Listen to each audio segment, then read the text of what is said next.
Welcome, everybody. We are live. My name is Jason Aponte. I am Andrew Pasquini. We're working. That's it. We're working over here. That's it.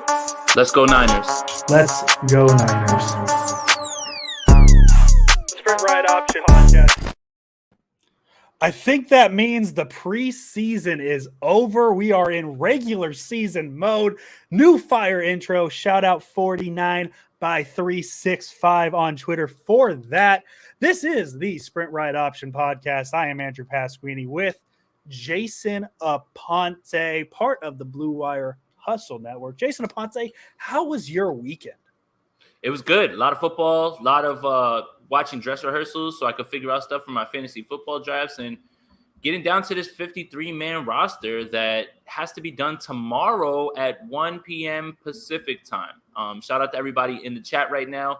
And if you are watching live right now on YouTube, make sure you like this video and subscribe to the channel for more content.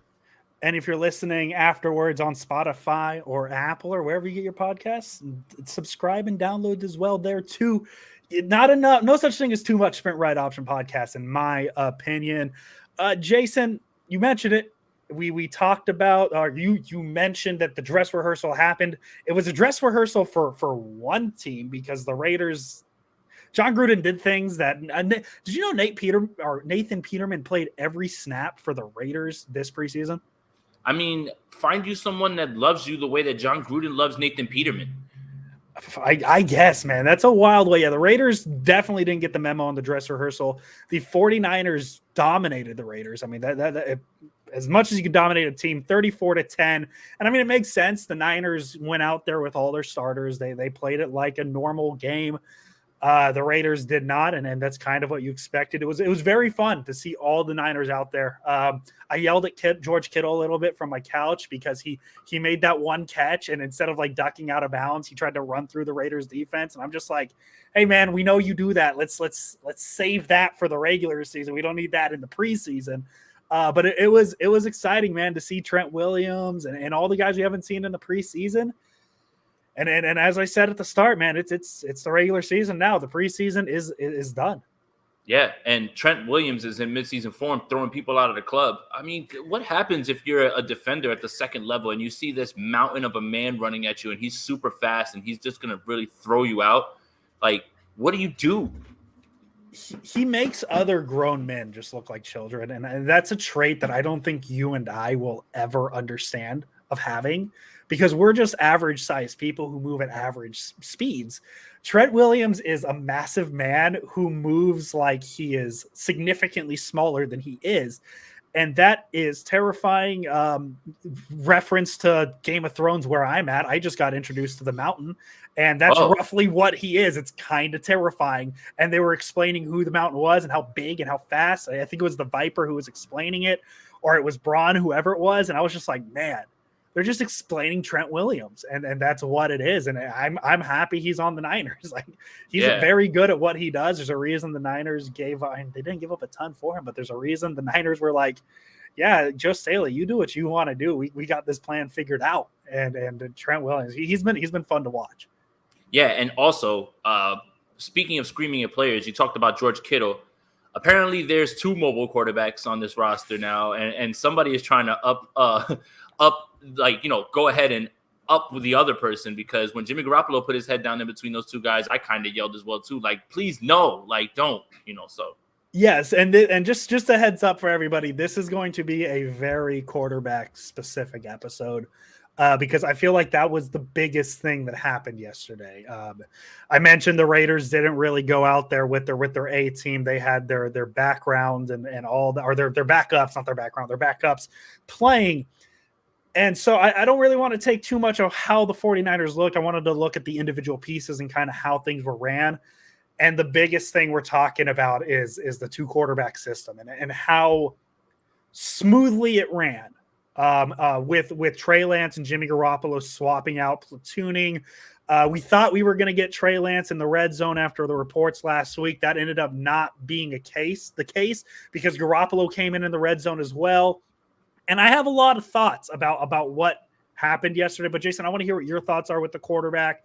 And do you, I guess the big question is do you think it's sustainable? Like, it's I mean, sustainable, that's another thing, but I think that it is something that we're going to see in week one, just based on the way Kyle Shanahan was talking about it. And I understand that, when he was going into the tunnel at halftime, he talked about probably not with the 2-quarterback system, but I think that you're definitely going to see something like this. The only thing that kind of worries me, and this is me playing devil's advocate with myself, is the rhythm thing. One guy needs to be in rhythm. Both of them should be in rhythm. And then to compare it to the Drew Brees, Taysom Hill thing, here's the issue that they ran into. It became predictable when Taysom Hill was on the field. And that's why this isn't similar to the Trey Lance thing. This isn't the same thing. Trey Lance actually can throw the ball. Taysom Hill can't. Okay, so that's why, I understand the comparison because of flipping the 2 quarterbacks in and out, but it was like a 98% chance that Taysom Hill was going to tuck the ball and run. And that's the sort of thing that won't happen, at least when it comes to being predictable in this, because as you saw, and the other thing is it will be one play at a time. Taysom Hill will come off for one play and then come off. It was a little bit weird to see Trey Lance out there for 2 plays in a row, 2 or 3 plays, and then Jimmy Garoppolo comes back in the red zone, like right there at that point, especially when we all thought that that's where Trey Lance would be used. So I just think that Kyle Shanahan right now is messing with not only the fans and the media, but he's messing with defensive coordinators. He's going to put this in the back of your mind that this is something you need to prepare for. And how do you prepare for it? As you saw with the Trey Lance touchdown in the red zone of, Jalen Hurts in motion, use check running one way, Sermon going the other way. He just pulls it. And by the time everybody figures out where it is, Trey Lance is walking in the end zone. Yeah. That's the sort of problems that Trey Lance and this rushing offense is going to cause anyone who's trying to defend it. Yeah, you hit the nail on the head with the Taysom Hill Drew Brees comparison, because that was the thing, is Taysom Hill can only run the ball because he's not a quarterback. No matter what Sean Payton wants to tell you, he's not a quarterback. He is a gadget player, which is fine if you keep him in that thing. But the fact he started Taysom Hill over Jameis Winston, I don't need to go on a tangent on that right now. It made it seem like maybe he would tease Taysom Hill more as a thrower, but that never really was the case when he was platoon. Or I'm going to call it. I think more so what the Niners are doing is platooning, where I guess what Sean Payton did was hot swapping, because Taysom Hill would be out there for one play. This feels like a platoon, not to use a baseball term. It's not even situational. It's just, hey, how do we want to get these yards? And Kyle Shanahan said, well, it might be easier if we get Trey Lance in there. It might be easier if we get Garoppolo in there. And to me, as a fan, I don't know how sustainable it is either. I really don't. I'm intrigued to see how long it's used in the regular season. But let me tell you this, as a fan, because I know I'm on 49ers Twitter. Jason, you're on 49ers Twitter. We can say there is a very pro Jimmy Garoppolo Twitter. There's a very anti Jimmy Garoppolo Twitter who also really likes Trey Lance. I think no matter what side of that spectrum you're on, you have to be excited about this, because this is entertaining. This is entertainment. And as a fan, I go, and yes, I want the Niners to win. I want them to win every game. But if they're not going to win every game, I want to be entertained. And this is what it is. Like this hot swap, or the platoon, I'm going to use that word. It's entertaining. For the first time in my life, I was very excited to watch a preseason game. The second Trey Lance got swapped in and you see Garoppolo taking his chin strap off, I kind of was like, oh, whoa, what's going on here? And then Garoppolo comes back in, and it's entertaining. And that's all I look for when I watch a team, any football game, is I want to be entertained. And so, as I said, I know there's very pro and anti Jimmy Garoppolo, but man, this almost feels like the best way to deal with this situation, because I feel like you have 2 very different quarterbacks and you can kind of get the best of both worlds here. And as I said, sustainability, I don't know. But for one game, man, and one preseason game against the Raiders, it looks like it can work pretty damn well. Yeah, it's just, again, all the stress that causes with the run game. And, of course, Trey Lance can throw the ball. And, we can go into individual performances and how they did, because eventually, Trey took over for a little while. Unfortunately, has a chip in his, one of his right hand, his fingers, or something like that. So he's going to be out for a week. But, hey, that's fine. There's an entire week where he doesn't have to really do anything. So I don't want to say it's a good thing it happened, but if it was going to happen at any time, let it just happen now. At this point. And again, I don't underestimate the fact that Kyle Shanahan is just screwing with everybody at this point, because I think that he relishes this idea that oh, you haven't named a starter. And, and then Jimmy Garoppolo at the press conference is smiling ear to ear because I think he knows that there's something like this in the works where, first drive against Detroit, hope Don Burr's in here. First drive against Detroit, you're gonna get a few Jimmy Garoppolo plays, and then you'll get your little subset package of Trey Lance, and then the defense has to completely change everything that they're doing when Trey Lance is on the field. And as a defensive coordinator, that's a nightmare to have everybody understand. Okay, at the mesh point, what are we doing? Are we just all out attacking the blitz? Are we all out attacking the ball carrier? Or are we gonna attack the quarterback? These are things that, if your personnel's not right, if Kyle Shanahan catches you in the right personnel and he sends out Trey Lance and now you've got slower linebackers on the field or maybe not enough DBs or anything like that, that's going to be the sort of thing that he wants to do. So I think that, I don't know if this is going to be something that they're going to be doing. I'm kind of expecting it to be that way, but I could see why Kyle wants to mess around with people's heads. I mean, Dan Campbell's probably like I said, Dan Campbell's probably sitting in his house right now, not worried about it. I don't care. We're just going to hit everybody. We're going to hit everybody and we're going to stop the whole thing. So, I mean, he doesn't really care, but other smart defensive coordinators and coaches are going to be afraid about this. So, yeah. And it's the most Kyle Shanahan thing at this point. It really is, right? Like to be able to do this, not just do it because as we said, we've seen it a little bit with Sean Payne, but Kyle Shanahan's going to almost, it feels like this is something he's going to perfect just because of how good he is at offensive play calling. And I think Jason froze on me, so I don't know if he's here. Oh wait, I'm back. Kind of moving. That's okay. We're good. So it's exciting. It's very exciting. And we can talk about the individual performances. I think one thing Jimmy Garoppolo has done best this preseason, and I'm still not going to say he's great at it because, it's the preseason, but he has looked better in the pocket. He's looked more aware, more mobile in the pocket. He had that 10-yard run against the Chargers last week. He had the touchdown run yesterday against the Raiders. He looks like he's standing in the pocket a little better, and I don't know if it's because he's feeling 100% healthy or if he's 100% mentally over the leg injuries, because you mentioned it last week is how long it takes to get over those injuries mentally. So I think for Garoppolo, I think the way he's looked in the pocket, I felt pretty good about it. Yeah, I mean, those are good points after the Chargers game, that nice, the pocket awareness to feel the pressure and be able to step up and make those moves and everything as well too. So that's good. I'm really, really, really, I was kind of scared. Like I said, I was scared when I saw him put his head down, like in heads like that. It's like, I get it, bro. Like, you're trying to do everything that you can to keep this job and show everybody that you're still about it. But also, chill out, man. Chill out. Like, let's get to week one, and you can show us in week one. If you want to make that play again in week one, fine. That's when the games count, when the bullets are flying. I like the heart. I saw the spike. He seemed really hype about it. That's cool. But as of right now, I think what I'm more impressed with is that, a lot of people want to paint Jimmy Garoppolo as some sort of like victim, but oh, look how he's handling it. He's a professional quarterback.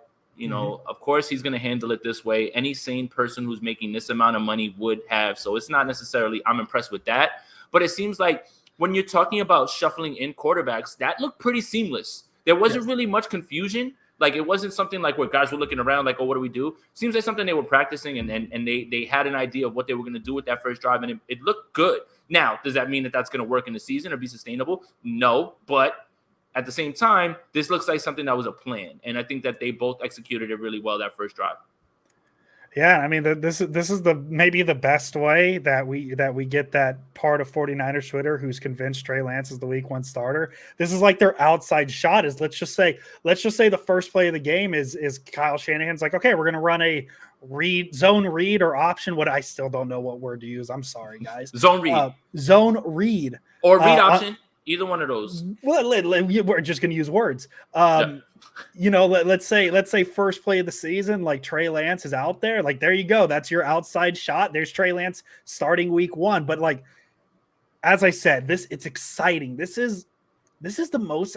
I'm trying to think. I know the Kaepernick years existed, but I think this is the most excited I am for a 49ers offense for as long as I can remember, because there is so many weapons that you can use in so many different ways.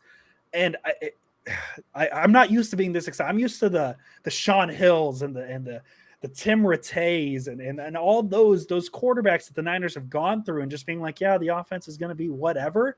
This is the first year where it just feels like, man, this is going to be fun. This is going to be fun and exciting. And hopefully this offense does what they should do against the Lions and just run through them and make it look seamless.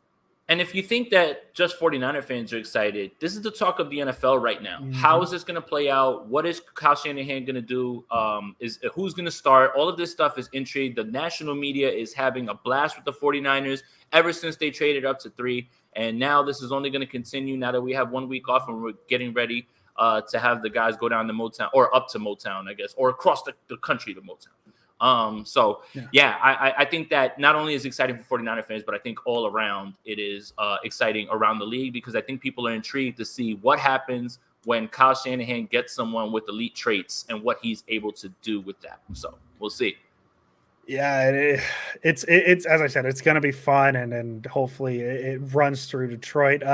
Let's move off the quarterbacks. The run game looks like what it should look like, especially Raheem Mostert's fast. Spoiler alert. Spoiler. Raheem Mostert very fast.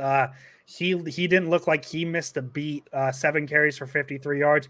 The offense as a whole, like this is the closest thing we've seen to the NFC Championship game against the Packers. They passed the ball 22 times. They ran 48, and it just kind of dominated.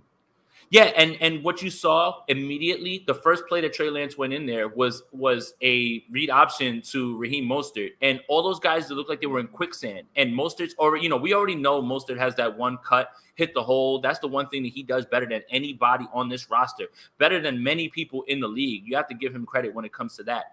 And that's already 15 yards down the field. Like, those are the type of runs that you're talking about when we say it's the NFC Championship game again, because the defense looked helpless. And that's what's going to happen, because when Jimmy Garoppolo was doing that and they were running that well, that's fine. But you never had the threat of Jimmy Garoppolo pulling that ball out of there, and now he's going the other way. So, again, the window dressing, all 4 principles are going to be attacked. This run game is going to be a nightmare. And I think that's kind of what the pro-Lance crowd is talking about, right? You're talking about a run game that will be dominant. And no matter who the quarterback is, the 49ers are going to be a run-heavy team. That is it. Like, it doesn't matter who it is. But when you talk about how dominant that run game can be with Trey Lance, and then you start to talk about him getting manufactured throws, now you can start to see where the Lance crowd, who wants him to start against, just don't think that that's what's going to happen.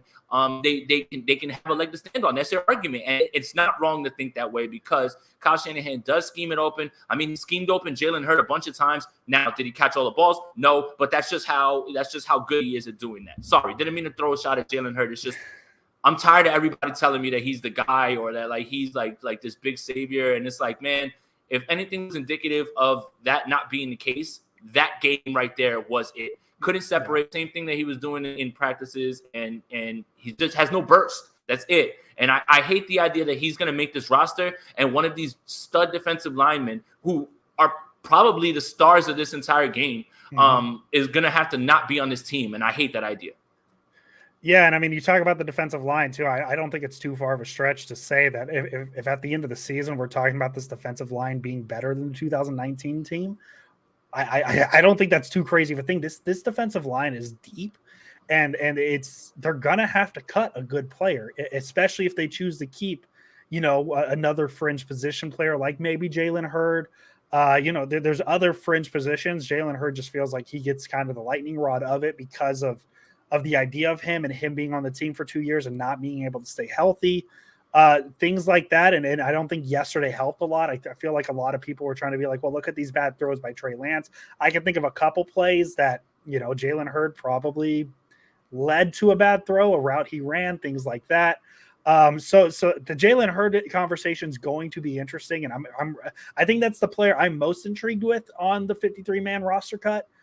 See if he makes it, see if they decide to give it a shot, because he's been outplayed. I mean, and I know he hasn't gotten too many chances this preseason, but like, you got guys like Trent Sherfield, you got Mohamed Sanu, who's probably a lock because of his past with so Sherfield.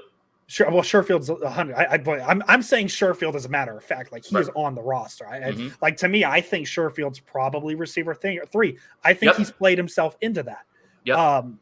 And Jalen Hurts, just it's nothing against Jalen Hurts. The idea of Jalen Hurts is fantastic. It's just, are we even going to get to see the idea of Jalen Hurts? And then if the idea of Jalen Hurts does get on the field, it comes down to the execution of it. And yesterday probably wasn't the strongest showing of it. So it's nothing against Jalen Hurts. It's just, I don't know who needs to hear this, but the NFL's hard. It's a lot different. It's a lot different. You know what else too is it was clear that Kyle was trying to get him the ball. They were running plays for him to get him involved, and they were force feeding him. I think that kind of held Trey Lance back because they made him the number one read and made him kind of lock in and make sure he threw the ball to Jalen Hurts to see what he had. Also, he was lining up in the wrong spot. So I mean, like, dude, you're not doing yourself any favor. You had plenty of time to get into that playbook, man. Plenty of time. So, like, Jawan Jennings has to push you out the way. I mean, it wasn't Jennings, right? Yeah, I think it was Jennings had to push him out the way and push him into the right spot. And I was just like, dude, get your head in the game. I don't know what's going on. I understand why he's going to be on this roster. They didn't waste a third-round pick. I don't want to say it. They used a third-round pick on him, but they also said that if he's healthy, he's one of the top 6 on this roster. So they're going to keep 6. Looks like it's going to be Jalen Hurts. We got a donation up here that we should take from Lewis. Thank you. Luis with the question, and I think it's a good question. How much evidence is there to say Hurts has a chance to be on the team? New fan here. Yeah, it's really the idea of Jalen Hurts is when the Niners drafted him in 19, 18, whatever year they drafted him in. This is his third year. Same year. Third year, so 18. Same year that they passed on Terry McLaurin. Oh, sorry, didn't mean to put that out there. The big thing we heard was his positional versatility. It was he can line up at receiver, he can play tight end, he can play running back, and it was the first feel of Shanahan is bringing in a guy to start this, lack of better term, positionless offense where you can kind of utilize him anywhere on the field. Teams won't know how to attack him because he's going to be in different places. So I really think that a lot of why 49ers Twitter likes Jalen Hurts, and it's part of the reason I like him, is the idea of him. And that's really the biggest say as why he has a chance to make the team, because this is going to be the first year we're going to get to see him healthy. Hopefully, we want everybody to stay healthy, and hopefully he can stay healthy. It just comes down to, is the idea of Jalen Hurts worth keeping on the roster? And it seems in Kyle Shanahan's mind, yes, it is. Yeah, and I think that he's going to make this roster, and it doesn't matter what I think. So I'm done, being upset about it or saying that, who cares what I think? I'm just a guy. So yeah, we're both just guys, and we have no say in this position. Because if we had say, Jerick McKinnon's running back 1, we have no say at all. Quarterback 1. Cool. Yeah, that too. I mean, both positionless football, Jason. Come on. The defense also looked good. The name I want to mention is Clinton Dix. Man, it felt like it was going to be hard for him to make a roster spot just because of the depth they have with Tart, with Ward, with Hufanga, with guys like that. He's kind of played into the roster. And I mean, we can't forget that he used to be a very good safety with the Packers. He wasn't as great with Dallas. I don't know. Do you think he's played himself into a spot? Because I think he's looked really damn good there. I mean, he's got a shot at it. It's really between him and Tavon Wilson. And it's all up to who they really depend on. Because when I was at camp, Tavon Wilson was actually really good and running next to Jimmy Ward in Tart's place. Also, before we get into all that, the reports of Jaquiski Tartt's demise were largely overblown. Say your stuff, Jason. Let's go. I told you guys. The plan was for him to be ready for week 1, and here's why I'm really confident. Sure, you saw him limp off real quick, but guess what? He got back in the game. He played a bunch of reps. This defense is so much better with Ward and Tart up there. They even came out with a nice little sneaky 3 safety look in the beginning of the game as well, too. But shout out to Jaquiski Tartt, friend of the pod. He's out there balling. He looks like he'll be ready for week 1. I'm really excited about that. But back to Tavon Wilson. It really is going to come down to whether this regime wants to stick with Wilson, who's a veteran, who's maybe he's 2-3 years older than Clinton Dix. He has the interception, and then I respect Greg Papa and Tim Ryan, but that Woody Woodpecker thing was over the top. It was unnecessary. Like, come on. But if you had to put a gun in my head right now and you asked me of these two, I'd probably say Tavon Wilson, because he was really solid that entire time that Tart wasn't there and running with Ward with the 1. So I haven't seen, when I was there, Clinton Dix wasn't in camp. And at the joint practices, he wasn't running with one. So if I had to give the edge to anybody, it would be Tavon Wilson right now. Hey, Jason Quino, McKinnon's been a running joke here. If you're new, it's a running joke. Okay, real quick story. McKinnon from the Wildcat is the meme joke of the Sprint Right Option podcast, guys. Relax, chill out. We joke a lot on here. We have fun. McKinnon has been a running joke, so please don't take that 100% serious. It's a joke. Jason, hey, I appreciate you joining today, especially if this is your first time. Thank you very much. Tavon Wilson is 31. Clinton Dix is 28, so a couple years older.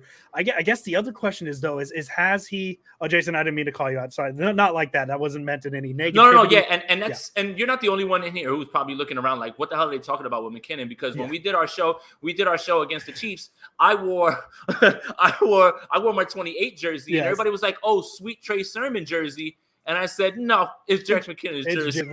I legit drafted. So I have a fantasy football league that's pretty standard, nothing wild, and we still have kickers. I drafted a kicker with my second to last pick, just because I had the very last pick of the draft, and I wanted to make Jerick McKinnon Mr. Irrelevant in the league. That's how much I love him. Back to the safeties now. Wilson and Dix. I think just give me Wilson at this point. Do you think there's a case though where they keep 5? That's something I've seen kind of floated. The 5 would be then Tart, Ward, Hufanga, Wilson, and then Clinton Dix. Yeah, I mean Jared Maiden actually kind of showed up in that Chargers game as well too. He has a claim. It's just because I joined the podcast and we did a 53-man projection. That's hard because how many you keep at one spot means that you can't keep someone at another spot. So it's going to be very interesting how they figure that out. Also, remember this, Marcel Harris is actually a linebacker. Yeah. So that's where he is. And I think that that hybrid role too, I don't know how they're going to figure out what he is. Is he labeled just as a linebacker? Does he go with the linebacker group? Because I think he's a lock to make the team, but he can also play some safety. So let's see how this all, tomorrow's going to be very, very, very interesting. I can't wait. Well, I think you could put Hufanga in that same kind of category because he not as much as Harris, because Harris has pretty much strictly played linebacker, but they have slipped Hufanga there. Like it's almost 2021, man. I think there should just be linebacker, safety, and hybrid. Just let's call it what it is. But yeah, man, like I see people throwing out these 53-man roster predictions, and I'm like, they're all so different, and it's just like it's so hard. Like we're just doing this as podcasters, just talking about it. Like these guys got to make the decision, and there is no easy one because yes, we talk about Jalen Hurts, but there is a very legitimate argument to keep Jalen Hurts, and how you're going to do that, and all that. Like maybe they open up the positions by going 2 quarterbacks, but if they're really going to go 2 quarterbacks, this platoon thing, it might be safer to keep 3 just in case. So there's a lot going on with it. It's going to be a ton of fun. I'm excited for it. It's a fun day because, I mean, fun day is relative because obviously people get cut and that sucks and I hate it. But like you see the 53-man roster and this is like, we're going. This is it, man. With the preseason is done. And then the next time we are talking about a game, it's the regular season. So tomorrow should be very, very exciting for 49ers Twitter. It's going to be a very stressful day for John Lynch and Kyle Shanahan. So that's just what it is. Right, and those fringe players, who have worked their tails off, and unfortunately, again, it's less about, hey, you're not that good at what you do. It's more about you have to get under 53, and somebody has to go. So that's the thing that you guys have to keep in mind. There's going to be a few good players from this team that are not going to be on this team, and it's just how it goes. That's the NFL. Yeah, there's going to be cuts on the defensive line where you're going to be like, man, that guy, how do you cut him? And it's like, well, there's other guys they have, and it's going to be hard. Jason, I want to talk about another position. Robbie Gould made all 4 extra points, and Mitch Wishnowsky had a 75-yard punt. And that's the special teams segment on today's Sprint Right Option podcast. Also, Simba Webster also talking about return team. There's Don Burr. We've been waiting. Don, how you doing, buddy? What's up, buddy? Simba Webster we already insulted Dan Campbell. Sorry. I mean, I can't reiterate it, so sorry. Simba Webster had a pretty good return. Do you think he is maybe on the roster just for special teams? Like, this is also just another tough, like, how are they going to cut the 53? Because I think Simba Webster has a case to be made to be a special teams guy. That's who I want to be the sixth guy, just because, again, we talked about it after the Chiefs game. I saw the 49ers start a drive at the 40 as opposed to just the 25. Wild that it's possible that you could actually get the ball out past the 25 on kickoffs. Incredible. I had no idea. So yes, I thought that too. And they use them on jet sweeps as well too. So it's not like he'll just be, doing whatever. So yeah. Yeah. And Big Matt, they have to cut down to 53 by tomorrow at 1. Is that my time or your time? One Pacific time. Yeah. 1 Pacific time. So yeah, there's a lot of hard decisions to be made. And as we said, we're pretty happy that we don't have to make those decisions because it's not easy. Jason, do you have anything else you wanted to talk about before we move on to maybe some 3-star talk? Yeah, I mean, Jermichael Hasty led everybody in the NFC in preseason rushing yards and touchdowns. That's something that was sent out to us with NFL Communications. So he really, started slowly in camp, fumbled, dropped some passes. You know how Kyle is with that, but he really played well. He played a bunch of snaps in the game before with the Chargers and that nice run, so it's going to be interesting. I think that it's really going to come down to what happens with Gallman, Hasty, and Mitchell. If Hasty goes to the practice squad, someone's going to pick him up. If Elijah Mitchell goes on the practice squad, someone's going to pick him up. And I honestly think that Wayne Gallman is going to stick around because he's good at pass pro. Tevin Coleman stuck around on this roster for 2 straight years because he's a Shanahan guy and he knows how to pass pro. So I think they value that, and I think that they know that that's a safe pick. So I think it's really going to come down to Mitchell and Hasty, and that's going to be interesting because I don't think one of them is going to be able to stay on the practice squad without being claimed. Yeah, I mean, there's a lot of pros with Jermichael Hasty. I think he's a pretty damn good running back. The issue is the fumbles. Is Kyle Shanahan still worried about that? Because he hasn't had fumbles the past couple games. But we got to remember that one of the better running backs the Niners have had in the Shanahan era, Matt Breida, he had some fumble issues and he got exiled from the offense. So like Shanahan doesn't take that stuff lightly. So that's my biggest worry with Hasty.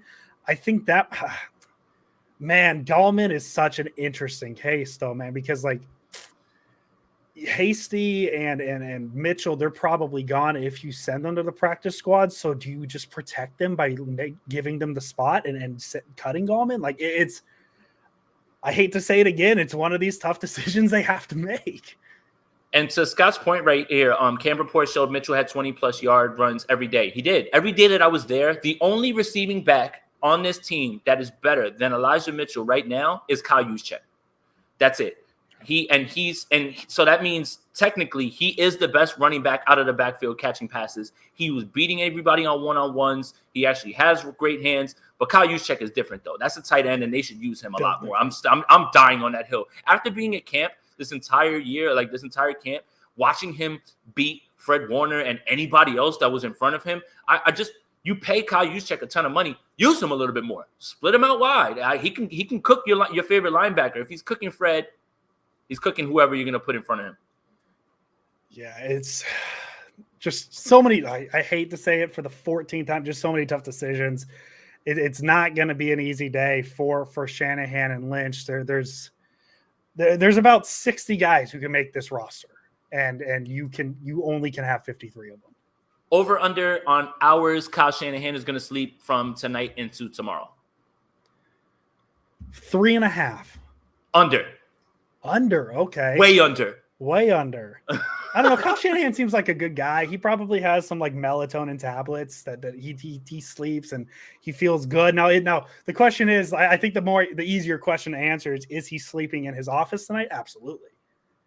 Yes, absolutely. For sure. I think he is currently in his office in Santa Clara, and he's going through his spreadsheets, all that stuff. Oh, you had to say spreadsheet. All the fun stuff. Yeah, I did. All right. Any last thoughts, Jason, before we move on to our 3 stars? Nope. I actually feel like my screen is frozen, even though you guys can see me moving. I'm good, right? Like we're good here. You're frozen for me too, but I can hear you. Oh, see, you can hear me. Yeah, I see you're frozen as well too. I don't know what's going on today with my computer. Maybe it's overheating, but yeah, I guess we can move on to the 3 stars. I just won't be able to pull up what we were talking about before. Hey, well, we have some exciting news to announce, and hopefully we can get the graphic up. Jason's kind of moving now. I don't know. I can't tell anymore. Before 3 stars, we have to tell you support for the Sprint Right Option podcast is brought to you by Manscaped, who is the men's below the waist grooming champions of the world. Manscaped offers precision engineered tools for your family jewels. Manscaped just launched their 4th generation trimmer, the Lawnmower 4.0. You heard that right, the 4.0. Join over 2 million men worldwide who trust Manscaped with this exclusive offer for you, 20% off and free worldwide shipping with the code SPRINTRIGHT at manscaped.com. Jason and I, we got a great opportunity. We got to try the Lawnmower 4.0, and I loved it. It was, as Jason leaves, I loved it. It worked well. Imagine shaving with a sleek, well-designed and optimized trimmer that makes shaving time your favorite time in the bathroom. The Lawnmower 4.0 allows you to customize your trim through additional guard lengths with sizes 1 through 4. My favorite feature on the Lawnmower 4.0 was the light. There's a nice little light on it. It is a 4000K LED spotlight that's on and off when you need a more precise shave. Men, if you've been shaving with the same trimmer on your face, you've been doing it wrong. No one wants to end up with pubes in their mouth. That's a very true fact. And honestly, with my experience on it, you can tell I'm not a big trim guy. I have the beard. I've had this beard. And, you know, the Lawnmower 4.0 gave me that confidence to finally clean up elsewhere. I was happy to use it. And honestly, it was one of my favorite trimmers I've used down there, just because I've never had a specific one, and it made me feel confident and good using it. So once again, get 20% off with free shipping with the code SPRINTRIGHT at manscaped.com. That's 20% off with free shipping at manscaped.com. Use the code SPRINTRIGHT. Unlock your confidence and always use the right tools for the job with Manscaped. Your balls will thank you. I am here by myself. Jason Aponte's computer apparently fried. I don't know what happened. Hopefully you guys can still hear me. Comments if I'm still here and you can hear me, please tell me, because I'm not sure what's happening at this point. Jason's not here. I'm by myself. So I'm going to run through my 3 stars, and hopefully Jason will join back. So just let me know if I'm still here. My 3 stars, I'm going to start with Clinton Dix. He's my 3rd star from the Raider game, just because the interception was there. And as I mentioned earlier, he forced himself into the conversation. I think the Niners felt pretty good at safety with Hufanga, with Ward, with Tart. Marcel Harris, obviously, he's playing linebacker at this point. So the safety depth, it felt pretty solid. Now Clinton Dix is making a case. He's looked good. He's a ball hawk. He's out there trying to make plays on the ball. Thank you very much, guys, for letting me know I'm still here. He's looked really impressive, and I think there's a very legitimate case for the Niners to keep 5 safeties because of him. Tavon Wilson just looked fine as well. It's just Clinton Dix, when he came in, he felt like a camp body. And now all of a sudden I just think he's forcing a conversation. And I think that is something that needs to be talked about more, because I think it's very tough for a veteran in the game, especially a player like Clinton Dix, who was one of the best safeties in the league with the Packers, kind of disappeared. I believe he was with the Bears at some point, disappeared with the Cowboys as well. And now he's coming back trying to earn a 53-man roster spot. And I think he has definitely joined the conversation. So Clinton Dix, just for the interception, he is my 3rd star. Jason Aponte, perfect time. Who is your 3rd star for the Raiders Niner game? Say again. I'm sorry. Oh, my goodness. I don't know what the hell's going on with my laptop, bro. Say again. Who is your 3rd star from yesterday's game?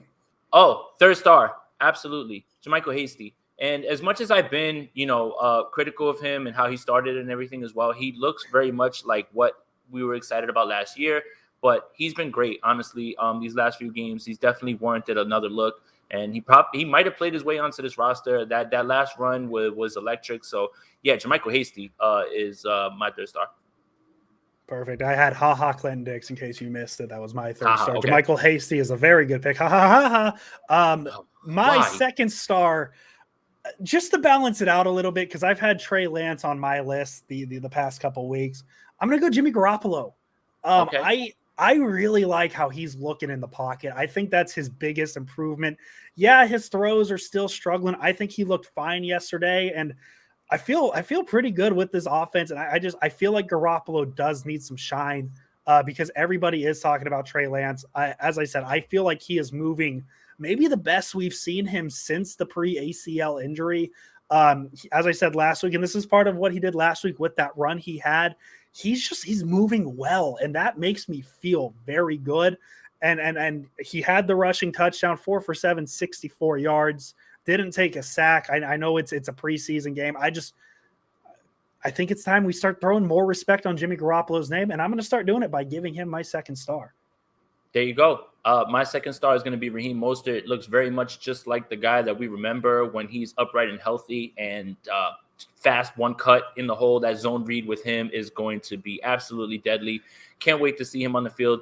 It's just going to be interesting to figure out whether they're going to, dial his touches back, get him to an efficient 10 to 15 range as opposed to just the 18 to 20. And, Trey Sermon actually looked really good too. He's not one of the stars, but I wanted to make sure that he got some shine there as well too. But yeah, Raheem Mostert, man. Yeah, we talked about it during our running back preview. It's just like, this is the position we're not worried about. And I think we saw a large reason as to why yesterday. My number one star, and Jason, I told you earlier, I'm going to cheat on this one. I'm going Kyle Shanahan. He got me very excited to watch a preseason football game. And I feel like that's just worth it enough. If he can get this 2-quarterback system to work, if they so choose to use it in the regular season, and the Niners, let's just say, go 13-4, and they're leading the league in rushing, and Garoppolo and Trey Lance have a healthy timeshare on this quarterback position. Like, we're talking revolutionary shit here. And I'm going to say shit because I think it's that important. I don't cuss much. Language. It's revolutionary, man. Because, like, as we said, the comparison is Taysom Hill and Drew Brees, but that's not even fair. I posted the meme on Twitter yesterday. Drew Brees and Taysom Hill are Barry Bonds on the Pirates. And I think Garoppolo and Trey Lance have a chance to be Barry Bonds on the Giants. And you know exactly what that means. I mean, this is Drew Brees and Taysom Hill on steroids. I really think that this has a chance to be something, and I think this has a chance to be something revolutionary. I don't use that word a lot. It's revolutionary. And the way I picture Kyle Shanahan running plays or drawing up plays now with Garoppolo and Trey Lance, it's the scene from The Hangover where Zach Galifianakis is counting cars and all the numbers are just bouncing out. He's focused. He's locked in. He doesn't know what the hell's going on around him.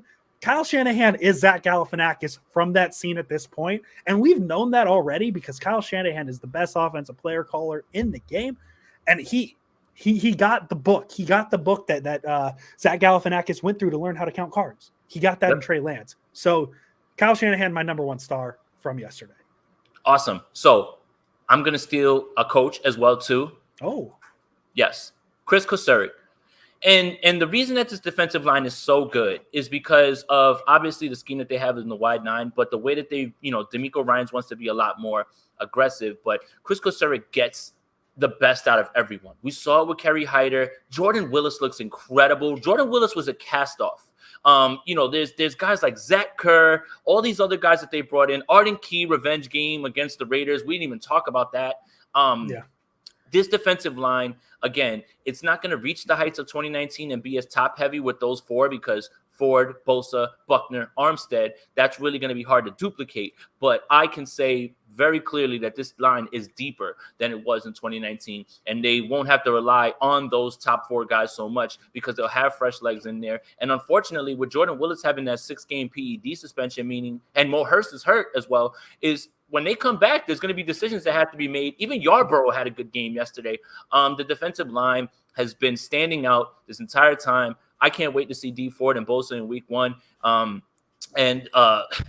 help Jared Goff. I hope Penei Sewell's worked out all his little kinks or whatever, because I think he's going to be a baller. No, I think he's going to be a baller. He's just struggling right now. Penei Sewell's going to be a baller, but he's just, just right. But they moved him over. He was great on the left side. It's like, hey, you're really good on the left side, but let's just move you over to the right side just because we think you're really good and you can do it. No, that takes a little bit of time. So I think Penei Sewell is going to be fine. Yeah, he will. He better have it cleaned up pretty quickly in week 1. Yeah, this is one of those games that maybe Don Burr can confirm with us. Is Lion fans are saying, hey, man, like Penei Sewell's going to learn quick in this game. He's going to learn what it's like to play in the NFL, and maybe it could be something that helps him. I said it on the podcast. Penei Sewell was probably my favorite draft prospect this year. I don't agree with them moving him from left to right because that's just not what he is. I think he's better at the left side, but we'll see. Obviously, the games are coming up. So, yeah, great call on Chris. Oh, God, I can never say it. I'm sorry, Kuseric.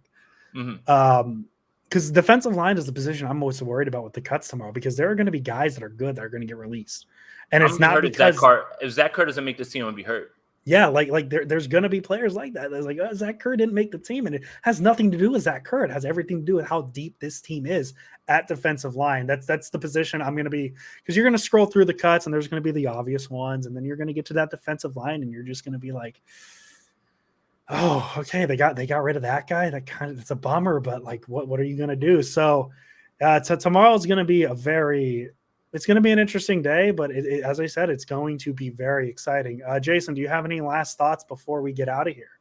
No, but the 49ers made it out of camp and everything relatively healthy, and that's a win in itself. No really big injuries. It sounds like the trade thing is minor.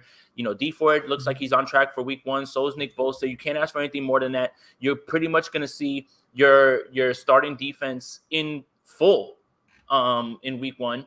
And your starting offensive line, which is going to be probably Daniel Brunskill at right guard as well, too. Mm-hmm. I think you guys should, get ready to see that. I don't think that there's any way that they can go to anybody else but him, despite his struggles. But, yeah, you're going to see the full team week 1. So that's really good. That's exciting. And I think that's something that 49er fans have been worried about the entire time. So, the one thing is, hey, we want to see progression from players, and we want to see how they're going to fit. But also, we need them to make it to week 1 and just be healthy. And that's really what's important. Yeah, and they did that. They lost Justin School, they lost Tarvarius Moore, which obviously bummers, because those are rotational guys. Those are guys that were going to get playing time. So those are bummers. But outside of that, like they stayed healthy. They got through the preseason healthy, and that's huge. Jason, we have 2 positional previews left. We have the quarterback and the receiver. We're going to get to those. We'll figure out the exact days. We'll get those out. But hey, next week, Friday, I almost said April, September 10th, Lions 49ers preview. We're back to 2 episodes a week for sure. We're going to be back every Friday with previews, every Monday with reviews, and not to stir the pot a little bit, we might have a fun episode coming up where Jason Aponte and I might be in the same room. Who knows? So we'll keep you guys updated on that. We will have the receiver episode and then the quarterback episode coming out, because we kept the quarterback last for obvious reasons, guys. That's the position everybody cares about. But as I said, next Friday, September 10th, we're back on the grind. We will have the full 49ers versus Lions preview. We're probably going to talk a lot of Dee Ford versus Penei Sewell. So Don Burr, if you're still here, be there for that episode, because we might take some questions from you. We're going to go back to taking questions as well. Jason Aponte, as always. Let's go Niners. Let's go Niners. Welcome, everybody. We are live. My name is Jason Aponte. I am Andrew Pasquini. We're working. That's it. We're working over here. That's it. Let's go Niners. Let's go Niners.